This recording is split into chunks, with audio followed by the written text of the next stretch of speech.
Nini kimetokea hapa jamani? Aliniambia usiku kwamba bibi mimi nawashwa. Nikamwambia umefanya nini tuone, nikakiona kapele kadogo tu. Matokeo baada ya siku 2-3 ndio tukatokea hivyo.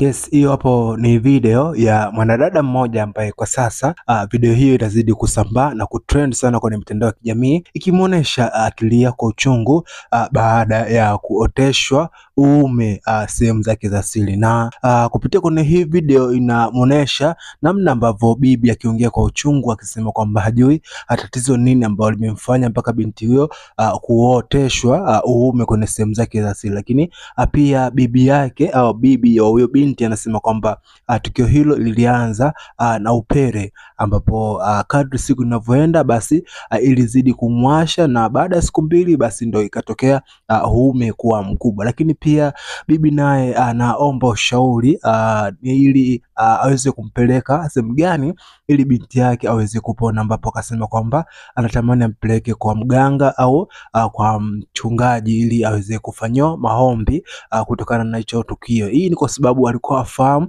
nini ambacho kimemfanya binti huyo mpaka akaoteshwa huo uume. Lakini pia hao pembeni ni majirani zake, ambapo majirani nao wametoboa siri zao, akasema kwamba sababu ambayo inamfanya binti huyo ni alikuwa malaya, ambapo umalaya huo kwa kutembea na wanaume wa mtu au wanaume wa watu ndio imefanya mpaka katumiwa hicho kitu au mpaka kaoteshwa uume. Lakini pia baadhi ya wadada au majirani ambao wameongea akasema kwamba binti huyo huenda alikuwa amelala na mwanaume wa mtu ndio maana akatumiwa hicho kitu. Na pia binti huyo alithibitisha akasema kwamba ni kweli alilala na mwanaume wa mtu, lakini akujua kwamba huyo mwanaume ni wa mtu au ni mume wa mtu, kwa hakudhania, hakutegemea, na natamani kwanza aende akamwombe msamaha kutokana na hicho kitendo alichokifanya. Lakini pia video hiyo kitu ambacho kimewashangaza wengi ni kutokana na mwanamke kuoteshwa uume, yani mwanamke anakuwa na sehemu za siri za mwanaume, na ukiangalia hapo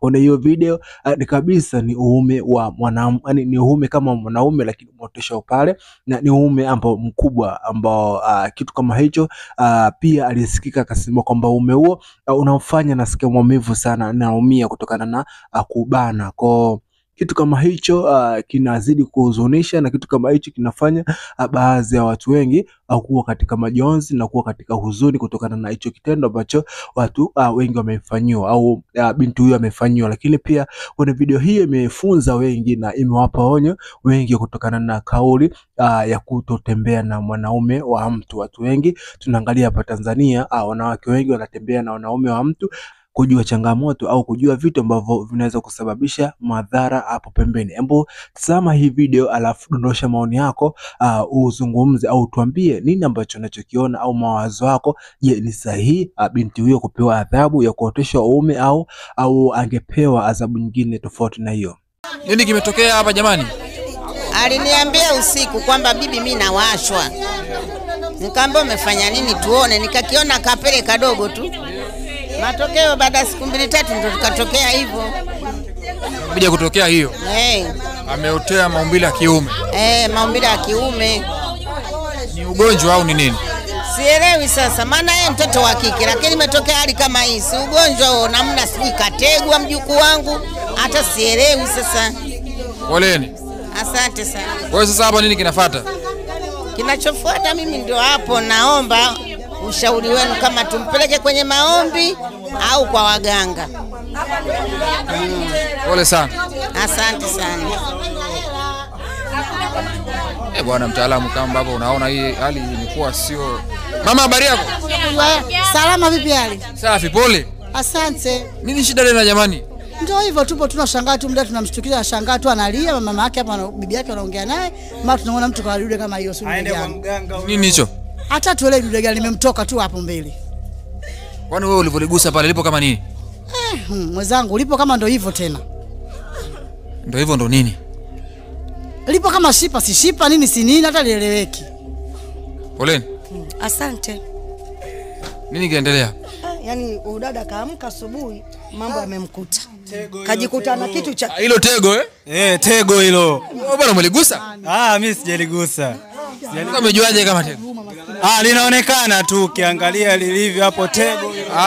Kumbe ni maumbile ya kiume. Maumbile ya kiume kabisa. Si unaona jinsi hivi? Maumbile kabisa. Hapo unajisikiaje? Yani kitu kipo yani nganja. Yani ni balaa ninakwambia. Dada pole bwana. Asante. Inasemekana kwamba umetembea na mume za watu kweli? Mimi sikujua kama ni mume wa mtu, kama nimetembea naye basi naomba watu waje nimwombe msamaha saidie. Hata kama bibi yako alivyokuwa anakuuliza bwana mimi nimelala tu. Ulivyokuwa unakataa bibi yako anakuuliza. Uwe makini kusema. Jamani, vijana muwe makini na wanaume za watu. Bibi yako anakuuliza. Jamani kama anajua nimetembea na mke wake. Jamani, wanamwambia ametegwa sio vizuri. Tuangalie wanao tunatembea nao jamani. Kama hiyo tukapata mtego. Sio vizuri namna hiyo. Bibi yako amekwambia wanatakiwa umwambie kila kitu kinachotokea. Kwa hiyo dada hapo lilipo limesimama. Maneno anaumia Inauma. Fundisho. Yaani hii ni fundisho. Siku yote atakapopata yani mtu akichukua tena mwanaume tena mtu, ili ni fundisho. Wamezidi watoto sasa hivi wamezidi. Kwani wewe una tabia hiyo? Ana tabia hiyo? Yani kitabia umalaya ubinti ni malaya kweli. Tumeelewa? Anazidi kweli kudanga. Tushamuonya sana asikii.